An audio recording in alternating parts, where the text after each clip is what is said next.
It's wild to think that we were almost this close to Dale Earnhardt Sr. never being the man in black, but the man in blue. Three, two, one.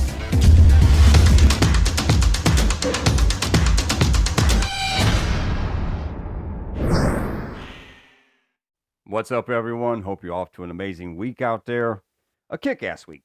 That's my hope for you. And, man, I'm going to tell you, this is going to be a very interesting and wild story right here. What if Dale Earnhardt Sr. would have never been the man in black? Seems impossible, right? But in fact, it almost happened. And had he not been in the black car, would he still have been the Intimidator? Obviously so. But to tell this story, we got to go back to the year 1980. Now, this was a very cool time in Dale Earnhardt's career. He was really getting established in the NASCAR Cup Series, driving for team owner Rod Osterland. And at the end of the 1980 season, had a new sponsor come aboard, and that was Wrangler Jeans. And by the end of the season, had come away with his first NASCAR Cup championship. And with that, going into 1981, things seemed really great for him. Seemed like they were going to be contenders again and just have great things happen. They also did a manufacturer's change over the offseason, but things just didn't pan out the way that they were hoping for. Didn't look like it did the previous year. Now, during this time as well, there was a lot of rumblings, a lot of rumors about Rod Osterland selling the race team. He was a real estate developer and was going through some financial crisis with the real estate market at that time. And he assured everybody, though, he wasn't going to sell the team. But in fact, before the year was out, he did sell the team. And this was to Jim J.D. Stacy, a legendary name team owner in NASCAR himself.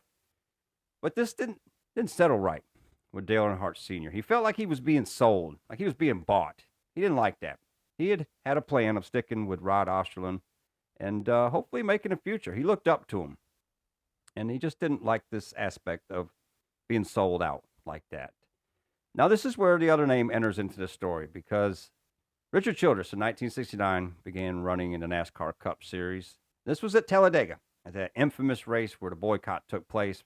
But Richard got out there and ran the race and continued to drive up through the 1981 season. But he was having some financial troubles at the time, some aspects, and was considering getting out of the car. And just so happened, at this very same time, Dale Earnhardt Sr. was looking to get out of his car with J.D. Stacy. So at Talladega that year, they talked to each other at the racetrack and kind of come to a gentleman's agreement. They further solidified this that night, and with that began the real pairing of Richard Childress Racing and Dale Earnhardt Sr. Now, interesting with this too, Wrangler, who was on the side of that J.D. Stacy car, said, no, we're with this driver. We're with Dale Earnhardt. We're not with you. So the sponsorship went along with him over to Richard Childress Racing. So they ran the final 11 races of that season and, had a lot of hopes, a lot of plans there. But Richard knew that he just didn't have Dale in the most competitive cars at that time and didn't feel he could put him out there for a championship. Along this time, Bud Moore had some interest in Dale Earnhardt, and with the encouragement of Richard Childress, who was his friend, he told him he thought he should take this deal. And that's what happened. And with that, Wrangler went along with him. And the beginning of Bud Moore and Dale Earnhardt Sr. Almost sacrilegious right here. You see Dale Earnhardt Sr. in a Ford Thunderbird. It was a sexy beast, big old boxy ride. But that's the way things went. Richard Childress went on to get Piedmont Airlines, put Ricky Rudd in the car, and had their fun stint along with this. But by the 1984 season, Richard Childress felt he was in a lot better position to put Dale in a car, to contend for championships and wins. And that's exactly what he did. And along with this, once again, Wrangler said, we're going right along with Dale Earnhardt Sr. And this began the legendary pairing of Richard Childress, Dale Earnhardt Sr., and that Wrangler car. Now, in 1985, GM Goodwrench started putting their name on the side of the car as a little associate sponsorship. 1986, they took over sponsorship of his Busch ride for Dale Earnhardt Sr., and I'm going to call it the Busch Series because Dale Earnhardt raced the Busch Series, not the Xfinity Series. So we're going to stick to that with this subject. And by the end of the 1987 season, Wrangler was deciding to get out of NASCAR as a full-time sponsor. And with that, waiting in the wings was GM Goodwrench. And they were very happy to jump on board to sponsor Dale Earnhardt Sr. Cup Series and build this brand that they had been working on for a couple years. Now, this is where things got really, really interesting, because with this, GM Goodwrench had the idea that they wanted to make this car blue. Basically, they wanted the car to look like a GM brake box. And this didn't settle good with Richard Childress. He didn't feel that this was the appropriate image for Dale Earnhardt Sr. It didn't represent him. And outside of that, he just didn't like the paint scheme. He thought that the Goodwrench just kind of faded into the blue. It didn't pop. It didn't just jump out on the racetrack. So with that, he got his guys together, and they duct taped half the car with black duct tape.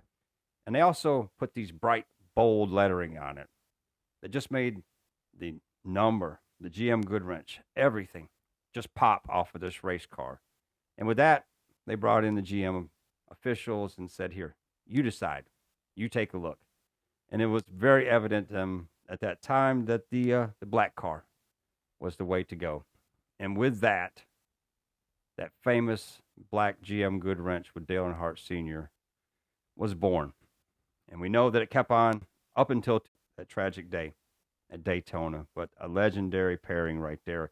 And the other interesting part about this as well is it wasn't only just Dale Earnhardt Sr. who was in these black iconic rides like this. His son, Kerry Earnhardt, also drove the number 3 the Daytona Dash Series with that black coloring out there. And also his longtime crew chief, Kirk Shelberdine, in that old Sportsman Series. And man, that was a fun series, and it was always cool to see Kirk out there in that ride at Charlotte. And the other interesting part about this was that finally that blue color did make it onto a car, and that was with Dale Jr.